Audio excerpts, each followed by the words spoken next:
While The Rise of Skywalker answered a number of the saga's lingering questions, it also presented a few of its own. We can't promise you'll understand every part of Episode 9 after delving into our explanations, but we hope we can help you feel at least a little less confused. The Rise of Skywalker wastes no time in telling us that Sheev Palpatine, the Emperor from the original trilogy that we all presumed was dead after the end of Return of the Jedi, is actually alive. In fact, Palpatine has been pulling the strings of the First Order this whole time. The First Order rose from the dark side. While we never get a detailed explanation for Palpatine's survival, we should have known better than to assume a fall would kill a strong Force user like Palpatine, especially since both Darth Maul and Luke Skywalker survived pretty serious falls in past Star Wars canon. After Return of the Jedi, Palpatine slunk off to the Sith planet of Exegol, where Sith loyalists used machines to artificially prolong his life. Similar to how Darth Vader was stabilized after his battle with Obi-Wan in Revenge of the Sith. Once on Exegol, Palpatine bided his time in the shadows, waiting until his fleet was strong enough to reveal itself.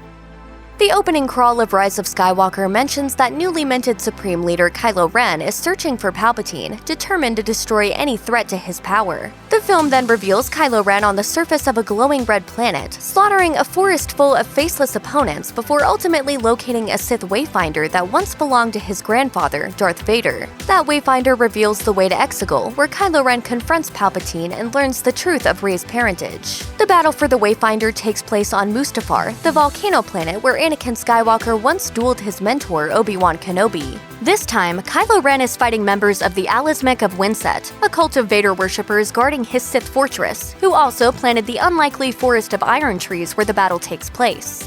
Unfortunately for the Alizmec, Kylo Ren had no interest in explaining to them why he needed to access the ruins of Fortress Vader, and found it easier to cut a smoldering path through his grandfather's acolytes than to simply ask permission to pass. Palpatine assembles a massive Final Order fleet before the Rise of Skywalker, but it's not entirely clear how he does it. We know that Palpatine was able to channel the power of all the Sith who had come before him, that he was cloning Snokes who were also all presumably strong in the dark side of the Force, and that he had a network of loyalists he was able to tap into throughout the galaxy, even after his presumed death. We also know, based on the thousands of shrouded figures in the throne room, that either Exegol had a large native population that was loyal to Palpatine, or that he was able to physically manifest the countless former Sith who resided within him. Either way, it seems as though Palpatine had a large and powerful workforce at his decaying fingertips, and 30 years of secrecy in which to build his army. As for where he acquired the resources to construct the ships, the Rise of Skywalker Visual Dictionary confirms that Palpatine was siphoning supplies from the First Order through loyalists he had embedded within its ranks. Following the death of Luke Skywalker at the end of The Last Jedi, his twin sister Leia Organa took it upon herself to train the Force-sensitive Rey in the ways of the Jedi. This might come as a bit of a surprise, considering we never saw Leia receive any Jedi training herself, despite indications of her Force sensitivity throughout the Star Wars films. In The Rise of Skywalker, we learned that when Leia was younger, she actually did train as a Jedi with Luke, and essentially completed her training, even constructing her own lightsaber. However, on the final day of her training, Leia had a vision that her Jedi path would lead to the death of her son, which caused her to turn away from becoming a Jedi. So while Leia technically isn't a Jedi herself, she has all the knowledge, training, and capabilities necessary to continue Rey's instruction where her brother had left off. When the Resistance learns that Palpatine is alive, they worry that they won't be able to stop him since he's on Exegol and no one knows how to get there. However, Rey remembers that Luke Skywalker had attempted to find Exegol many years earlier. While Luke hadn't actually found the Sith planet, he had tracked the Wayfinder that revealed its location to a desert planet called Pasaana, where the trail had gone cold. However, when Rey leads her team to Pasaana instead of the Wayfinder, they find another clue. It turns out that many years ago, a Sith loyalist named Ochi was tasked with bringing the young Rey to Palpatine on Exegol, and he carried a dagger inscribed with the coordinates of the Wayfinder. But before Ochi could find Rey, he accidentally rode his speeder into the sinking fields of Pasaana and died buried beneath the planet's surface, along with the Sith dagger. After finding Ochi's Sith dagger, C-3PO reveals that while he can read the coordinates inscribed on it, he is incapable of translating them for the rest of the team. As 3PO explains, his programming forbids him from translating the Sith language under any circumstances, due to a rule passed by the Imperial Senate, which may date all the way back to the prequels. As we learned in episodes 1 through 3, Palpatine spent years manipulating the Senate from within in order to serve his dark purposes, and eventually dissolved the Senate entirely. Knowing this, it makes sense that Palpatine would have enacted legislation making it impossible for droids to translate Sith, enabling him to keep his true identity and master plan hidden from his peers. When Rey and her friends prepare to leave Pasaana, Chewbacca gets captured and loaded onto a transport by First Order troops, while a horrified Finn looks on. Concerned, Finn runs to tell Rey, and they both watch as a transport takes flight from behind a large rock formation. Rey tries to use the Force to pull the transport back to the ground, but after meeting opposition from Kylo Ren, she becomes frustrated and lets out a surge of energy that causes the transport to explode, which she thinks means that Chewie has died. Almost immediately, we find out that Chewie is actually still alive and is being held captive on a First Order ship. General Hux mentions that there was actually a second First Order transport on Pasaana, which was the one Finn saw Chewie being loaded onto. He must not have seen the second one due to the rock formations dotting the landscape. Since Rey, Finn, and their companions left Pasaana immediately after the transport exploded, they missed when the second one containing Chewie took off. Early on, The Rise of Skywalker sets up the intriguing mystery of a spy within the First Order who is passing crucial bits of information to the Resistance. This spy is later revealed to be none other than the sniveling General Hux, much to the shock of Finn and Poe, who are completely blindsided by the First Order officer's turn. After all, Hux spent the entirety of The Force Awakens and The Last Jedi fervently opposing the Resistance and fighting to advance the First Order's agenda. So what changed? Based on Hux's explanation to Finn, he still isn't actually a friend to the Resistance, and has no investment in their ultimate victory. But as much as he hates the Resistance, he hates Kylo Ren more, and seems to have been motivated to switch sides following Ren's ascension to Supreme Leader. When Ren took Snoke's place, Hux was disgusted to find his power significantly diminished, and seemed to hope that by aiding the Resistance, he could topple Kylo Ren and subsequently seize more power for himself. Between the completion of The Last Jedi and the beginning of production on The Rise of Skywalker, Carrie Fisher, who has played Leia Organa since A New Hope in 1977, passed away. However, since Leia was still very much alive in the Star Wars universe, director J.J. Abrams announced that he would be reworking The Rise of Skywalker storyline to incorporate previously unused footage of Fisher from The Force Awakens to finish Leia's journey.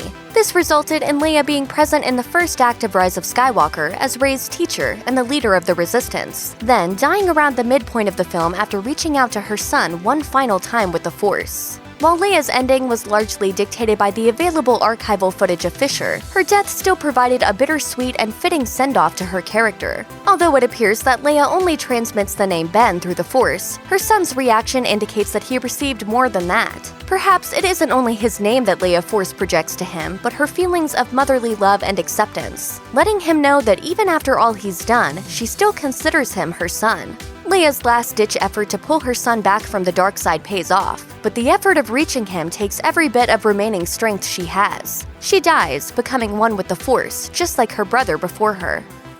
At first glance, it might seem as though Kylo Ren's transformation back into Ben Solo is confusingly abrupt, but upon closer examination, Ben's decision to abandon his dark side persona is something he's been struggling with for a long time, both in previous films and in the first half of The Rise of Skywalker. Before his duel with Rey, Kylo tells her that he can never go back to his mother. The dark side is the only option available to him, but when Leia contacts him during their duel, he realizes the truth. He could always go back, and the only one holding him back was himself. Afterward, he imagines his deceased father, Han Solo, who tells him Kylo Ren is dead, and counters every argument he can think of to remain on his dark path. Finally, when it seems as though Ben wants to apologize for all the evil he's done, Han replies with his iconic "I know," communicating his enduring love and forgiveness. Afterward, Ben tosses his Sith lightsaber into the ocean, having finally found the strength to turn back to the light side, thanks to the combined efforts of his loving parents.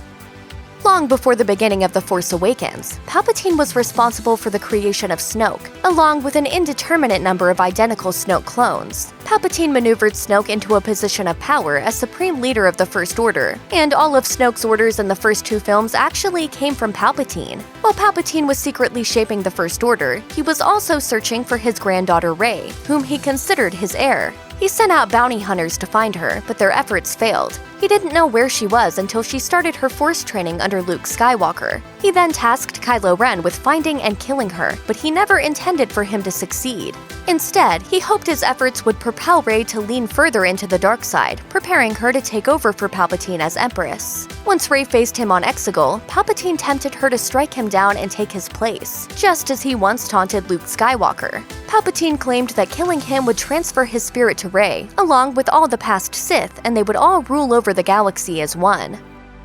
After Palpatine believes he's won, Rey again attempts the Force exercise that's been eluding her throughout the whole film, trying to channel the Jedi who have come before her. This time it works, and Rey is strengthened by a number of Jedi voices feeding her encouragement that enables her to face Palpatine again. If some of those voices sounded familiar, there's a reason for that. The Rise of Skywalker brings back every significant Jedi from past Star Wars movies, including Hayden Christensen as Anakin Skywalker, Ewan McGregor and Alec Guinness as Obi-Wan Kenobi, Liam Neeson as Qui-Gon Jinn, Frank Oz as Yoda, Samuel L. Jackson as Mace Windu, and of course, Mark Hamill as Luke Skywalker. Additionally, the scene includes some voice actors from Star Wars animated series who portrayed now-deceased Jedi, namely Ashley Eckstein as Ahsoka Tano, Freddie Prinze Jr. as Kanan Jarrus, Olivia Dabo as Luminara Unduli, Jennifer Hale as Ayla Secura, and Angelique Perrin as Adi Gallia. The combined strength of Rey and the spirits of the past Jedi is enough for Rey to reflect Palpatine's dark energy back on himself, killing him. Since Palpatine technically causes his own death, his spirit doesn't pass to Rey as he'd planned, and the Sith line is ended.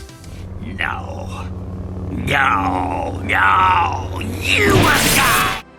Several times throughout The Rise of Skywalker, characters mention that Rey and Kylo Ren make up a dyad in the Force, a new term we've never heard of in previous Star Wars films. Dyads are extremely rare, and the two of them together can wield the Force in powerful ways that haven't been seen in generations. Kylo Ren speculates that their unique nature is due to them being the grandchildren of two of the greatest Force users in history, Anakin Skywalker and Emperor Palpatine. When Palpatine realizes that Rey and Ben are stronger together than either of them are separately, he heals his decrepit body by draining their combined Force energy, then tries to weaken them by splitting them up.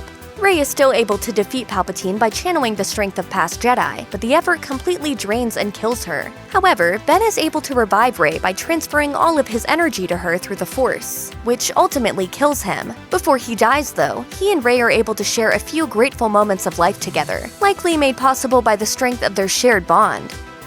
Check out one of our newest videos right here. Plus, even more Looper videos about Star Wars are coming soon. Subscribe to our YouTube channel and hit the bell so you don't miss a single one.